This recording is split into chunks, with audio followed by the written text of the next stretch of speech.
Facebook live में आप लोगों का स्वागत है। आज बसंत पंचमी है और सूर्यकांत त्रिपाठी निराला का जन्मदिन भी है।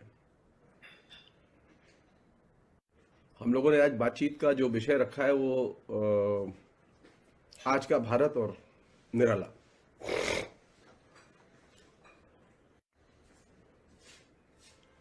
ये मेरी व्यक्तिगत धारणा है कि आधुनिक भारत की जो बुनियादी समस्याएं थीं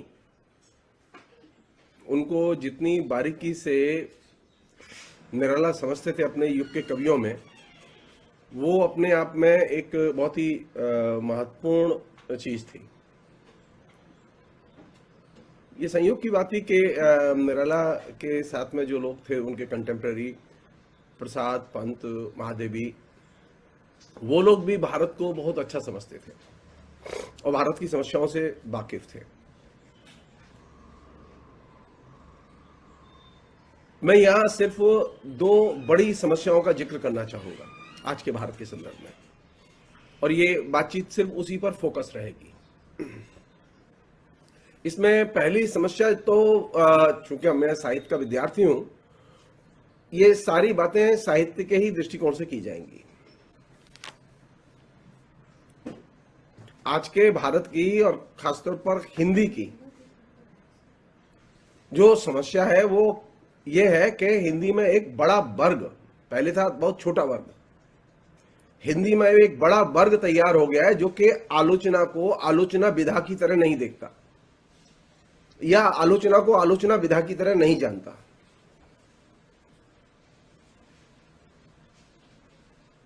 निराला को कवि के तौर पर सब लोग जानते हैं,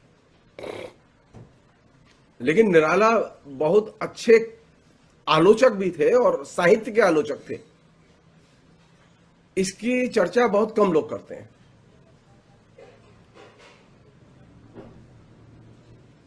इस प्रसंग में निराला ने जो बातें उठाई हैं, खासतौर पर आलोचना विधा के प्रसंग में, और हिंदी की जो दशा है और खासतौर पर उसमें हिंदी के जो शिक्षकों की दुर्दशा है, उसका भी उन्होंने जिक्र किया है। वो निराला के समय जो समस्या थी वो आज समस्या और भी ज्यादा गहरी है।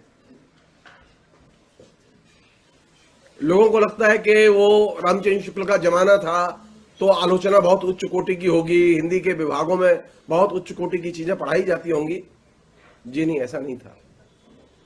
स्थितियां उस समय और भी ज्यादा बदतर थीं। इधर थोड़ा सा सुधार हुआ है, लेकिन मोरलेस प्रॉब्लम बनी हुई है। निराला का एक बहुत ही महत्वपूर्ण निबंध है हिंदी में आलोचना। इस निबंध की खूबी यह है कि यह निबंध उस दौर के लोगों में आलोचना विधा पर लिखा गया। मुझे लगता है बहुत से कम शब्दों में, एक संपादकीय है ये उनका लिखा हुआ, और ये संपादकीय उन्होंने सुधा मासिक पत्रिका में जुलाई 1933 में लिखा था।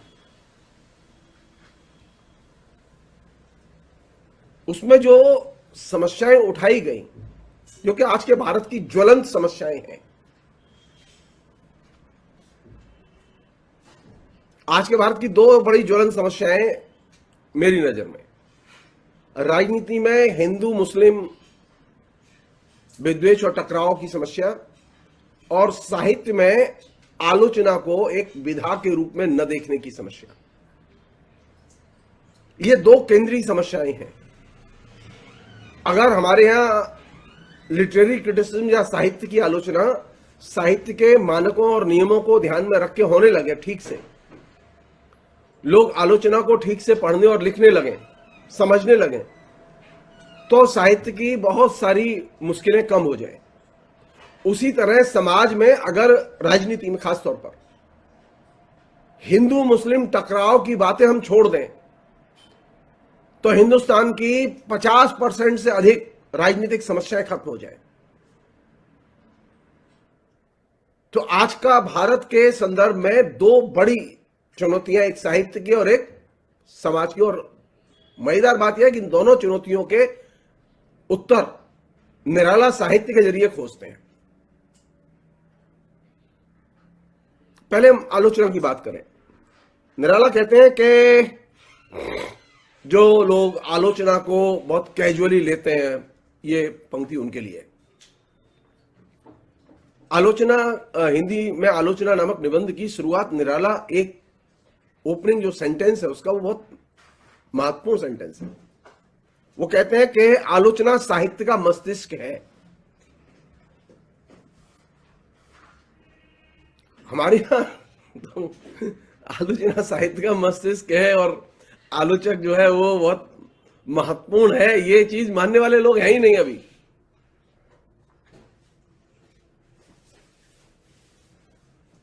उन्होंने लिखा है, कोट, आलोचना साहित्य का मस्तिष्क है। अब साहित्य के विकास का श्रेय अनेक अंशों में इसे ही प्राप्त है। हृदय का महत्व लेकर लिखने वाली कविता भी यदि विचार और श्रृंखला से संबद्ध नहीं तो शैशव संलाप की तरह भावोच्छ्वास मात्र है। उससे साहित्य की कोई बड़ी प्राप्ति नहीं हो सकती, अनकोट। और इस पूरे क्रम में, यानी इस अपनी थ्योरेटिकल लाइन को एक्सप्लेन करने के लिए निराला ने मेघदूत की एक कविता, उसका एक छंद, उसका विश्लेषण किया है और बहुत शानदार विश्लेषण किया है। और उसमें वे विश्लेषण के बाद में जो चीज संप्रेषित करते हैं वो ये कि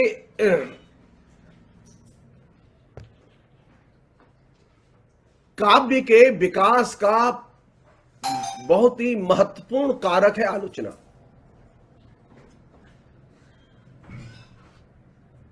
हमारे यहां ये अभी जो कवि जो कविताएं लिख रहे हैं और जो साहित्यकार साहित्य लिख रहे हैं वो आलोचक को महत्व नहीं देते।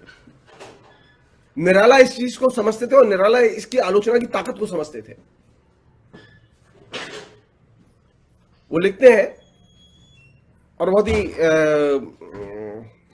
सुंदर ढंग से लिखते हैं। वो कहते हैं कि हमारी हिंदी में सबसे बड़ा अभाव यही है कि उत्तम कोटि के आलोचक कम हैं, जो काव्य तथा साहित्य के ऊपर विषयों की विशद व्याख्याएं कर नवीन साहित्यिकों का उत्कर्ष पथ मार्जित तथा सुगम कर दें, अनकोट। उसी में वो आगे कहते हैं, आलोचना अच्छी वह है जो कृति के पीछे न रहे, चाहिए कि बढ़ जाए। ये जो आलोचना का जो काम है वो ये कि वो सिर्फ कृति की व्याख्या, अन्वय, भावार्थ बताना नहीं है,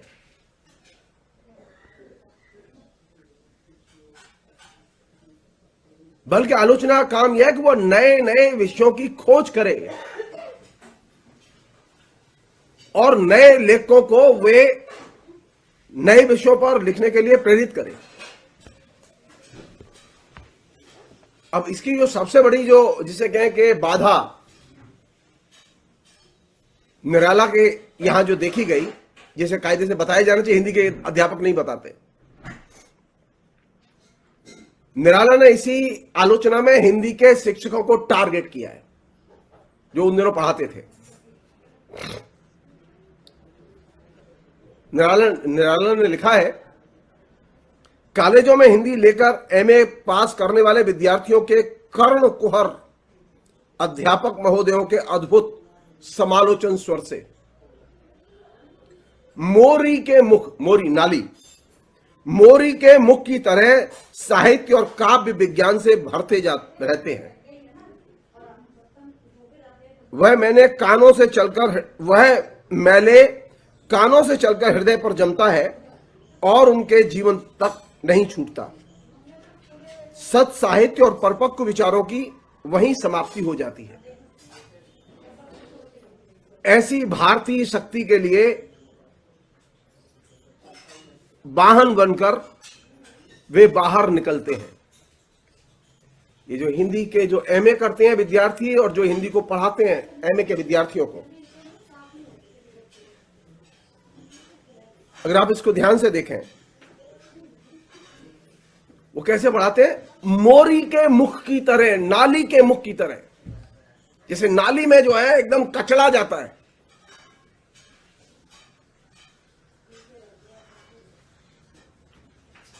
साहित्य की आलोचना विश्वविद्यालयों में पढ़ाने वाले अधिकतर लोग वैसे ही पढ़ाते हैं। और ये गंदगी जब एक बार विद्यार्थी के जेहन में बैठ जाती है, दिल में उतर जाती है, उसके दिमाग में उतर जाती है, तो वो सारे जीवन उसका पीछा नहीं छोड़ती।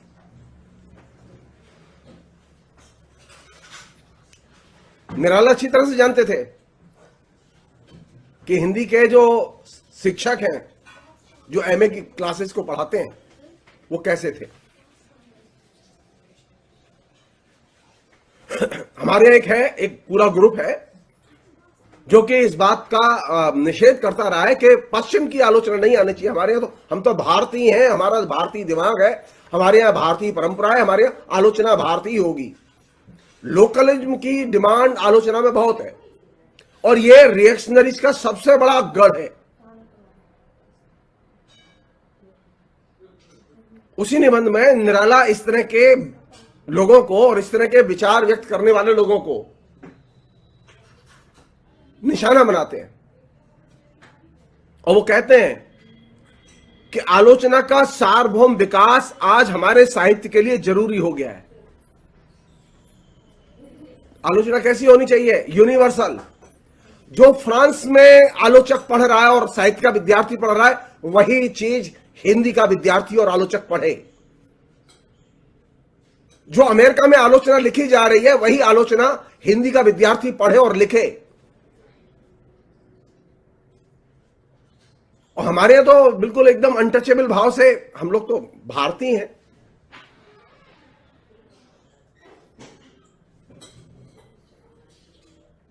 उन्होंने लिखा कोट, और बहुत महत्वपूर्ण है ये, आलोचना का सार्वभौम विकास आज हमारे साहित्य के लिए जरूरी हो रहा है, जिससे दूसरे देशों की साहित्य महत्ता से मिलकर हमारा साहित्य अग्रसर हो, साहित्य का विश्व बंधुत्व जन समाजों में स्थापित हो,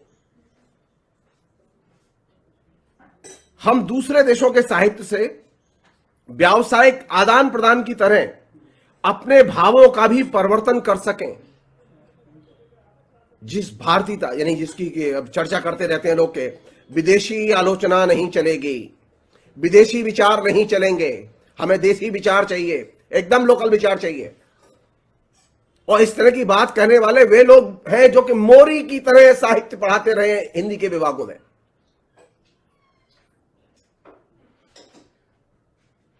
उन लोगों ने सबसे ज्यादा ये गंदगी फैलाई हुई है और आज की डेट में इस गंदगी के सिरमौर है आरएसएस से जुड़े हुए हिंदी के शिक्षक। निराला कहते हैं इसमें आगे, जिस भारतीयता के गर्व से दूसरे तुच्छ जान पड़ते हैं, वह अपनी ऐसी भारतीयता में कुछ रूढ़ियों में चलती हुई अभारतीयता है। हमारे साहित्य में ऐसे विचार रखने वाले बहुत थोड़े नहीं के बराबर हैं, इन दिनों बहुत ज्यादा है। इसलिए आलोचक प्राय देश, काल और रीति के आदि के बंधनों में 300 वर्ष के पुराना विचारों से रंगे हुए आज के साहित्य पर गहन उद्गार करते हुए वज्रपात करते रहते हैं। Indian outlook. आप दरिदा की तरह व्याख्या मत कीजिए, आप मार्क्स की तरह आलोचना की व्याख्या मत कीजिए, आप फ्रॉइड की तरह साहित्य की आलोचना की व्याख्या मत कीजिए, क्योंकि ये सब विदेशी लोग हैं। हमको देसी चाहिए, देसी ज्ञान चाहिए, देसी आलोचना दृष्टि चाहिए। निराला कहते हैं कि इस तरह के जो लोग हैं वो क्या करते रहते हैं? आए दिन वज्रपात करते रहते हैं। कुछ ऐसे हैं जो अंग्रेज हैं, कुछ ऐसे जो पूरे भारतीय, उन्हें मालूम होना चाहिए कि आलोचना में भारतीय अभारतीय कोई रंग नहीं, वह केवल आलोचना है जिसके साथ मनुष्य मात्र के मन का संबंध है, और यह ज्ञान खोकर ही हम अब तक नहीं उठ सके। यानी भारतीय और अभारतीय का जो कैटेगराइजेशन, जो रिएक्शनरी फोर्सेस ने साहित्य में क्रिएट किया है, जो साहित्य का नरक द्वार है, जिससे हमारे साहित्य के विद्यार्थी सबसे ज्यादा दुष्प्रभावित होते हैं।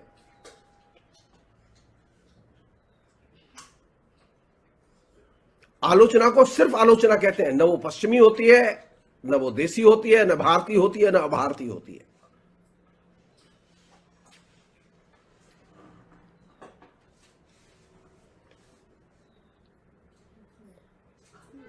एक अन्य चीज जिस पर के बहुत इम्फेसिस उन्होंने दिया है, जो कि कायदे से समझने की चीज है, वो कहते हैं कि मनुष्य मन ही साहित्य है और आलोचना ही मानसिक परिवर्तन का मूल।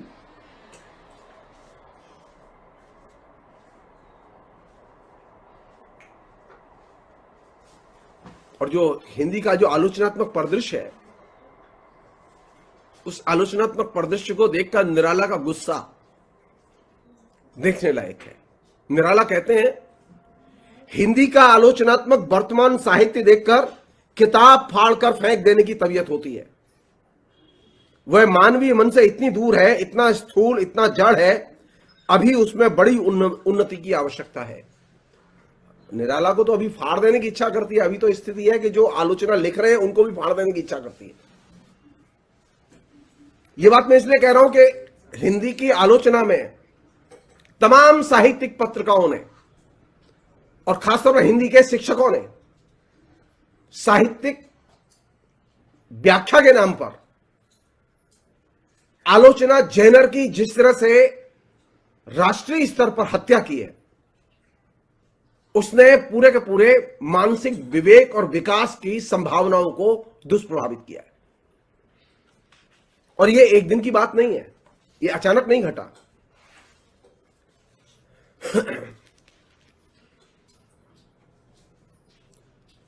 उन जमाने में भी जिस समय ये निराला ये लेख लिख रहे हैं, उस समय उसी कड़ी में उन्होंने एक और लेख लिखा,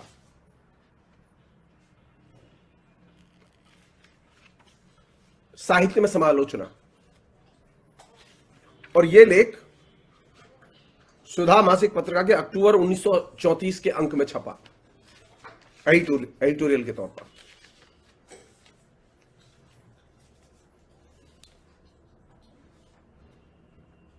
आलोचक को करना क्या चाहिए? आलोचक का काम क्या? जो कुछ देखा उसकी प्रशंसा करना है, जो कुछ आया उसे ज्यों का त्यों परोस देना है, बता देना है, या उसका काम कुछ छानबीन करना भी है। जो पत्रिका के संपादक हैं, जो कि आए दिन बुक रिव्यूज और आलोचना छापते रहते हैं, निराला उनको संबोधित करते हुए लिखते हैं ये साहित्य में समालोचना नामक निबंध में, कोट,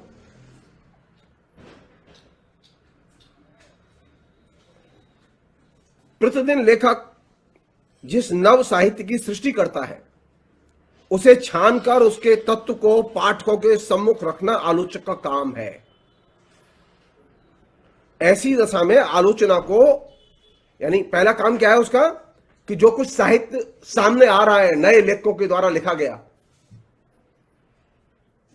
उसमें सब कुछ पठनीय और प्रशंसनीय और प्रस्तुत किए जाने वाला नहीं है, बल्कि आलोचक का काम है कि उसमें से वो छांटे। उसके पास में चयन का विवेक होना चाहिए और वो चुन के वो फिर पाठकों के सामने पेश करें। उन दिनों ये एक पूरी की पूरी, आप सब लोग जानते हैं कि प्रगतिशील आलोचना ने और प्रगतिशील लेखक संघ ने निराला की बड़ी बुरी आलोचना लिखी थी। एकमात्र अपवाद थे रामविलास शर्मा, जिन्होंने कि निराला के ऊपर उस समय भी बहुत ही बेहतर लिखा था और बाद में भी अद्भुत लिखा।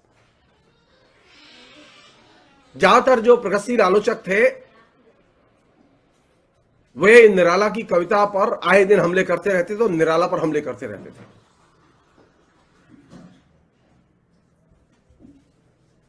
इस चीज को ध्यान में रख के निराला ने जो बात कही, वो बात कालांतर में और भी ज्यादा रिलेवेंट हो गई। उस समय तो थी ही, आज और भी ज्यादा रिलेवेंट है।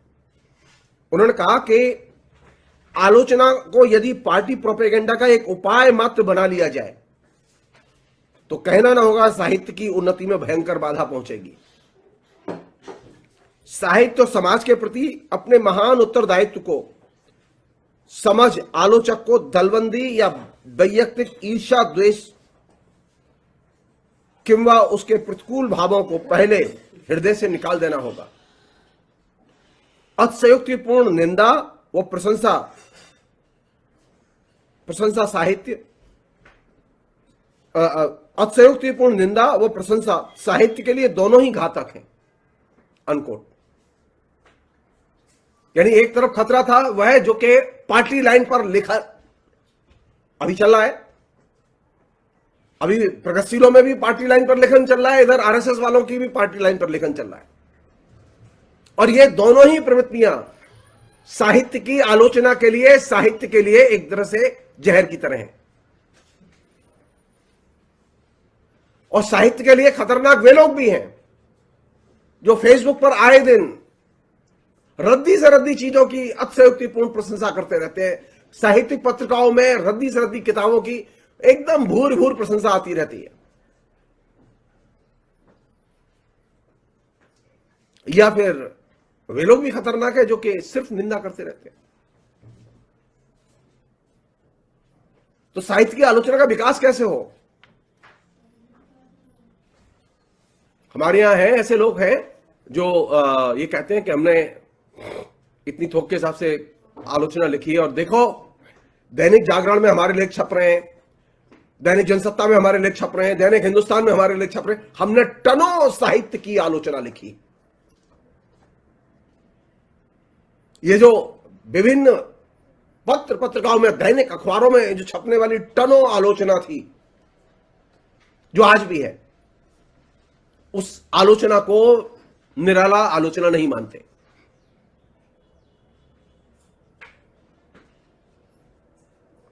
निराला ने बड़े जैसे रूपकीय ढंग से उस बात पर रोशनी डाली है। उन्होंने कहा है कि हिंदी की किन्हीं पत्रिकाओं के आलोचना स्तंभों पर हाथ में तराजू लिए एक पुरुष का चित्र देखा जा सकता है। ऐसे चित्र से समालोचना के प्रति जो वृत्ति स्पष्ट होती है, उसी के अनुसार आलोचक भी काम करता है। हाथ में कांटा ले एक पलड़े में उसने आलोच्य वस्तु रखी, दूसरे में अपने सिद्धांत। तौल में जैसी वे वस्तु उतरी वैसी ही कीमत लगा दी। ऐसी दशा में आलोचक पहले से ही लेखक से अपने को बड़ा मान लेता है। वह चाहता है जैसे उसके विचार हैं उन्हीं के अनुकूल लेखक लिखे। जैसा आनंद वह चाहता है लेखक वैसा ही आनंद उसे दे। उससे भिन्न आनंद की कल्पना करना उसके लिए कठिन होता है। परंतु प्रत्येक लेखक जो अपनी सच्ची मौलिकता से कृति को जन्म देता है, अपना एक निराला वायुमंडल अपने साथ रखता है। संभव है उसकी कृति के भीतर बैठने के लिए आलोचक को अपने सभी पूर्व विचारों को बदलना पड़े। सहृदयता पूर्वक आलोचक जब तक ऐसा करने को प्रस्तुत नहीं रहता, वह लेखक की सच्ची आत्मा तक, जो उसकी कृति के भीतर बोल रही है, पहुंचने की आशा नहीं कर सकता। अनको और इस पूरे क्रम में निराला एक बहुत महत्वपूर्ण चीज, एक जमाने में मैथ्यू अर्नोल्ड ने जो बात कही थी, उस चीज को वो उद्धृत करते हैं। और वो बात क्या कही थी? किसी भी समाज में समालोचना या आलोचना का विकास सभ्यता के विकास से जुड़ा हुआ है। अगर किसी समाज को सभ्य बनना है, सभ्यता का विकास होना है, तो वहां आलोचना का, समालोचना का विकास होना बेहद जरूरी है। निराला इस बात को उद्धृत करते हैं और कहते हैं कि समालोचना सभ्यता के विकास का मुख्य यंत्र है। ये मैथ्यू अर्नोल्ड के शब्द थे जिसे कि निराला उद्धृत करते हैं।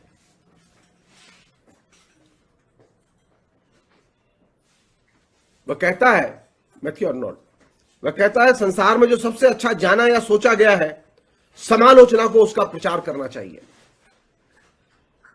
किसी भी साहित्यिक को अपनी ही संकुचित सीमाओं के भीतर न पड़ा रहना चाहिए। बाहर के विचारों की उसे सदैव जानकारी रखनी चाहिए। अपने ही ढाई चावलों की खिचड़ी पकाने से साहित्य में अनुदारता तथा संकीर्णता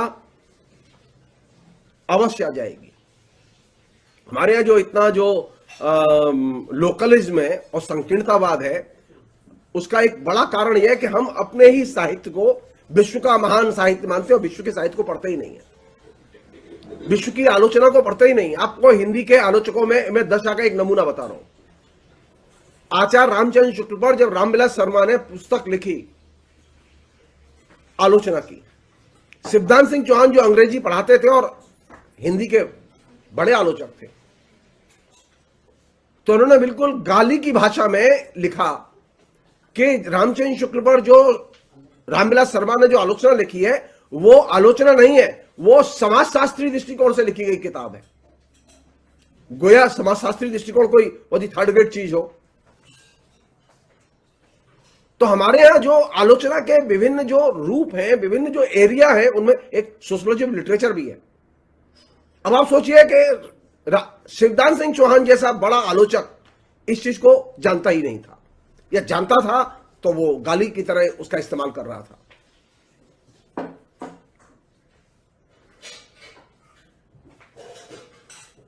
निराला लिखते हैं, जिसे कायदे से हमें भी पढ़ना चाहिए और समझना चाहिए। वो लिखते हैं कि मैथ्यू आर्नोल्ड ने अंग्रेज लेखकों को सलाह दी थी कि वे ग्रीक, जर्मन तथा फ्रेंच साहित्य से परिचय प्राप्त कर अपने यहां नए विचारों को लावें। हिंदी आलोचकों को भी उसी प्रकार देश व विदेश के अच्छे अच्छे साहित्यों से परिचय प्राप्त कर अपने यहां नए विचारों को लाना चाहिए। इससे वे स्वयं कितने आगे कितने पीछे हैं यह भी भली भांति जान सकेंगे। अपने साहित्य का पूर्ण अध्ययन कर, अपनी संस्कृति का पूरा ज्ञान प्राप्त कर, जब हम दूसरों की संस्कृति व साहित्य को पहचानेंगे, उस संघर्ष से सभ्यता का जो नया वायुमंडल उत्पन्न होगा, भावी हिंदी साहित्य के अभिवृद्धि के बीज उसी में छिपे होंगे। अनकोट।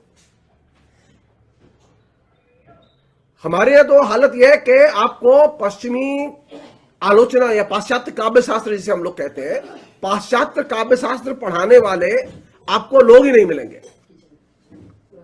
हमारे ऐसे गिनती के 1 दर्जन लोग मिलेंगे जिन्होंने कोई अच्छी पश्चिम के काव्य शास्त्र पर, पश्चिम की आलोचना पर किताबें लिखी हो। अगर 150-200 साल में हिंदी की आधुनिक आलोचना का यह हाल है,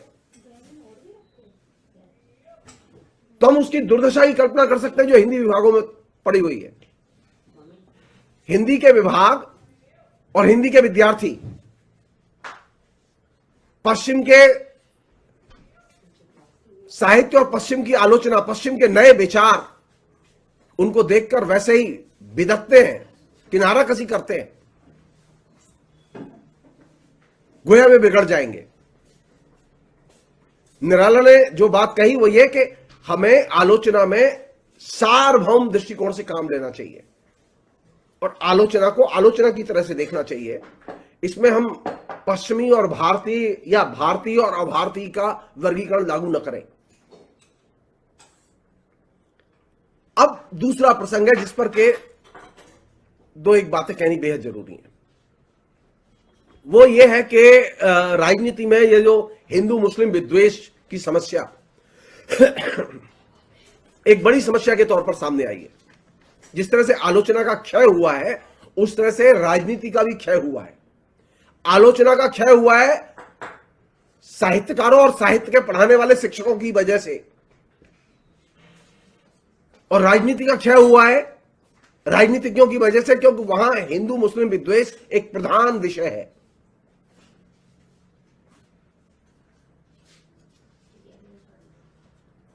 निराला ने जो बात रेखांकित की, जिसे कि कायदे से समझने की जरूरत है, उन्होंने 2 बड़े मूल्यवान निबंध लिखे।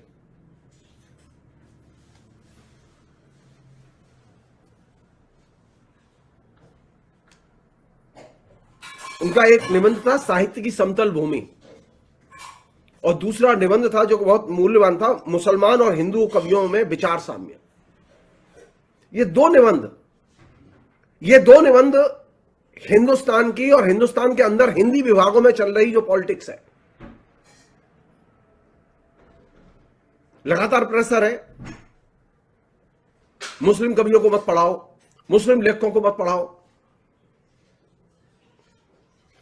मुसलमानों के लिखे हुए का बहिष्कार करो, और तरह तरह के जो प्रोपेगेंडा है मुसलमानों के खिलाफ में हिंदुओं के वर्ष, उसका लगातार एक धारावाहिक प्रवाह समाज में बना हुआ है।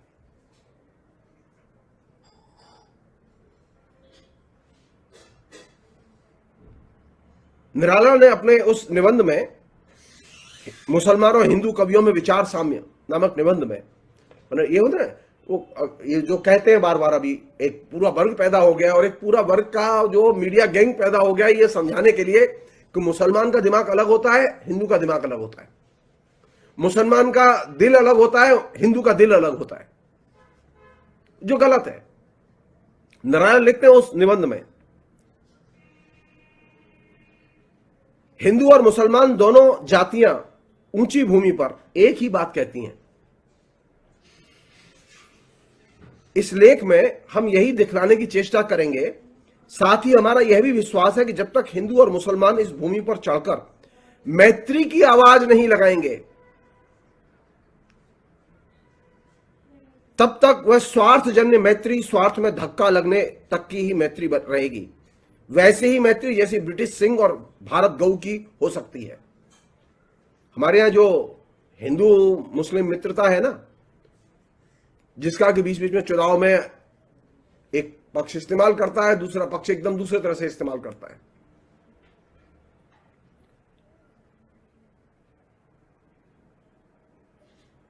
लेकिन निराला जिस चीज पर जोर देते हैं वो ये कि भारत में और खासतौर पर साहित्य में हिंदू मुस्लिम मैत्री एक अभिन्न फिनोमिना है।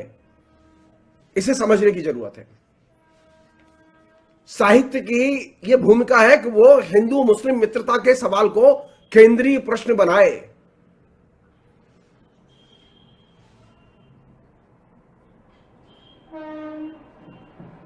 हमारे यहां ऐसे लोग थे, आज भी हैं।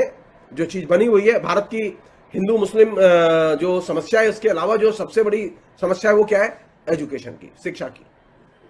क्या अशिक्षा बहुत है हमारे यहां। वो कहते हैं, कोट निराला ने लिखा है,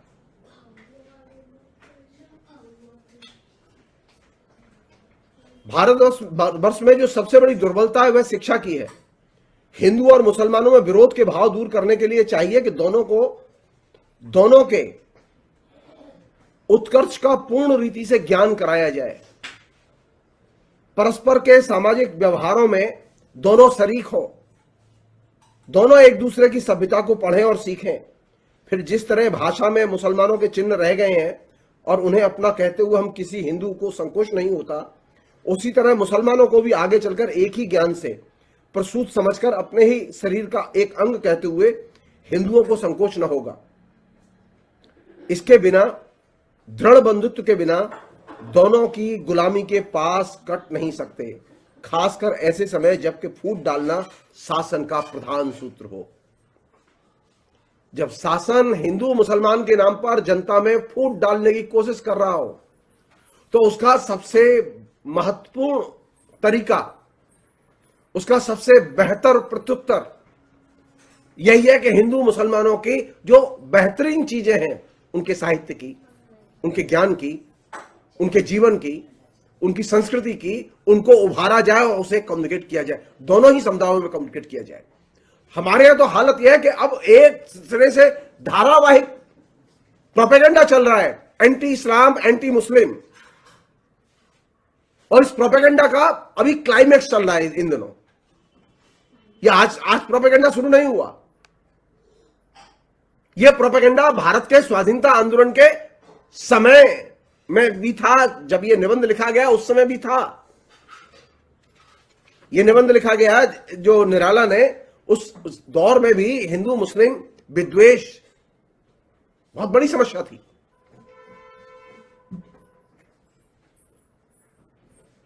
तो पिछले 100 साल में अगर हमने कौन सी चीज अर्जित की? कायदे से होना ही चाहिए था, हिंदू मुसलमानों के बीच में मैत्री संबंध और दृढ़ होने चाहिए थे। उन लोगों को आइसोलेट किया जाना चाहिए जो हिंदू मुस्लिम मैत्री संबंधों में दरार डालना चाहते हैं। परिणाम यह निकला इस पूरे प्रोपेगेंडा का कि हम मुसलमानों के प्रति, मुसलमान हिंदुओं के प्रति अधिक से अधिक अनभिज्ञ होते चले गए। हम उनके बारे में कम जानते हैं, वो हमारे बारे में कम जानते हैं। हम उनके साहित्य को कम जानते हैं, वो हमारे साहित्य को कम जानते हैं। वे हमारे घर में क्या बन रहा है उसे नहीं जानते, हम ये नहीं जानते कि उनके घर में क्या बनता है। पहले हालत यह थी कि हिंदू मुसलमान पास पास रहते थे और एक के यहां छौंक लगता था, दूसरे छौंक की खुशबू दूसरे घर में जाती थी। आज स्थिति यह है कि मोहल्ले में, इलाके में मुसलमान को कोई घर भाड़े पर देने के लिए हिंदू तैयार नहीं होता। अल्टीमेटली मुसलमान को एक घेटों में जाके, मुसलमानों की बस्ती में ही जाके अपने लिए किराए का घर खोजना पड़ता है। एक अन्य चीज और बहुत महत्वपूर्ण चीज वो ये कि निराला इस बात को जानते थे कि इस पूरे प्रोसेस में जो हिंदू मुस्लिम विद्वेष है, इसमें धार्मिक कट्टरता फैलेगी और फूलेगी।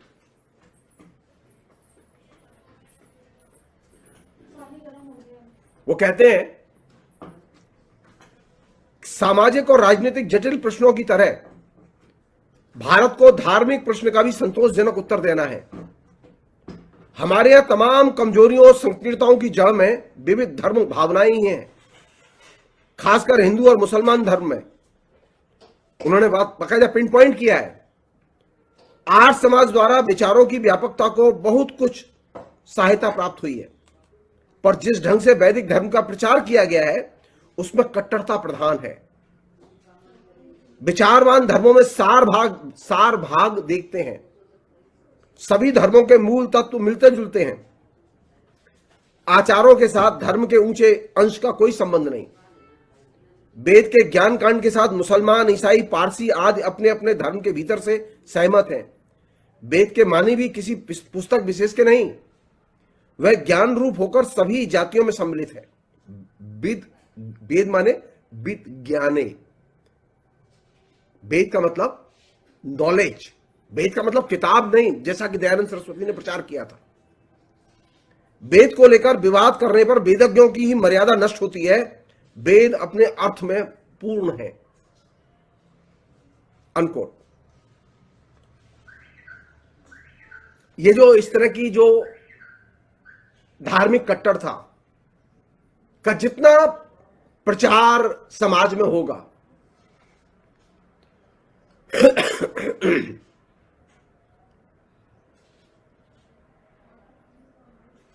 उस धार्मिक कट्टरता का जो असर होगा निराला के शब्दों में, वो ये कि इससे दिमाग जो है वो और ज्यादा जड़ बनेगा।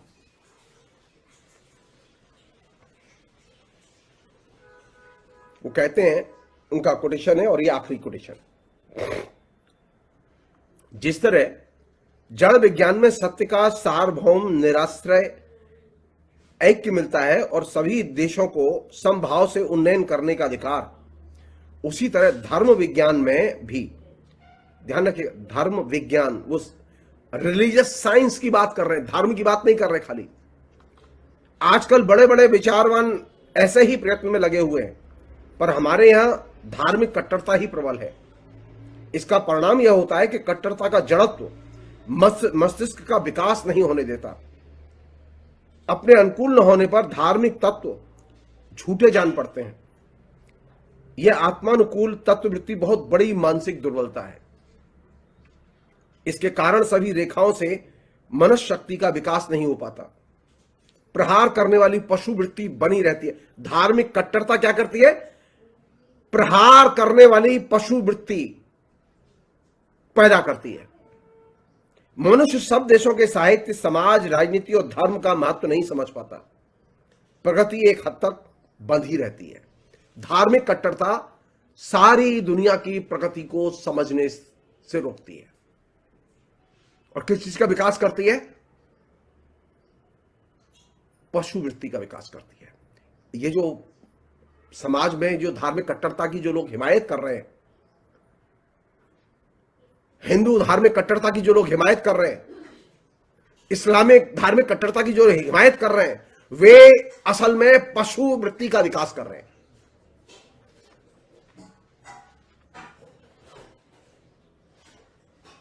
आखिर में निराला की बात कह के बात खत्म होगी। वो कहते हैं, कोट, हिंदू और मुसलमानों की समस्या इस देश की पराधीनता की सबसे बड़ी समस्या है। मैं सिर्फ इसमें इतना जोड़ना चाहूंगा, हिंदू और मुसलमानों की समस्या इस देश के लोकतंत्र की सबसे बड़ी समस्या है। ब्रिटिश पीरियड में जिस तरह से ये सबसे बड़ी समस्या थी, लोकतंत्र आने के बाद, संप्रभु भारत के निर्माण हो जाने के बाद, इस समस्या को सांप्रदायिक ताकतों ने सबसे बड़ी राष्ट्रीय समस्या बना दिया और इसने राष्ट्रीय विकास को, राष्ट्रीय मस्तिष्क के विकास को, नौजवानों के विकास को, उनके अंदर रैशनल वैज्ञानिक सोच और उसके विकास को बड़ी दूर तक प्रभावित किया है। निराला को याद करने का मतलब यह है, हम दो चीज कर सकें तो बहुत ही बेहतर होगा। एक तो ये आलोचना को एक जैनर की तरह, एक विधा की तरह हम लोग समझें और जानें। आलोचना के सार्वभौम चरित्र को हम समझें और जानें, बिना किसी भेदभाव के देश विदेश की आलोचना को हम पढ़ें और पढ़ाएं। और दूसरा, अगर समाज का सचमुच में स्वतंत्र नागरिक का और लोकतंत्र का विकास करना चाहते हैं, तो हिंदू मुस्लिम समस्या का समाधान हम हिंदू मुस्लिम मैत्री संबंधों को स्थापित करने में खोजें। साहित्य उसमें सबसे बड़ी भूमिका अदा कर सकता है, क्योंकि हिंदू जो कवि हैं, मुस्लिम जो कवि हैं, निराला ने डिटेल्स में उनके बारे में लिखा है, उनके विचार कैसे एक दूसरे से मिलते जुलते थे, उनके अंदर किस तरह से मूल्यगत एकता थी। साहित्य में जो सबसे महत्वपूर्ण चीज होती है वो है कि साहित्य जो है किस तरह के सामाजिक मूल्यों को व्यक्त करता है। तो हिंदू लेखक जिस सामाजिक मूल्य को व्यक्त करता है, उसी सामाजिक मूल्य को मुस्लिम लेखक भी व्यक्त करता है। तो ये जो मूल्यगत एकता है हिंदू और मुसलमानों के बीच में, इस मूल्यगत एकता को हिंदू मुस्लिम मैत्री का आधार बनाया जाना चाहिए।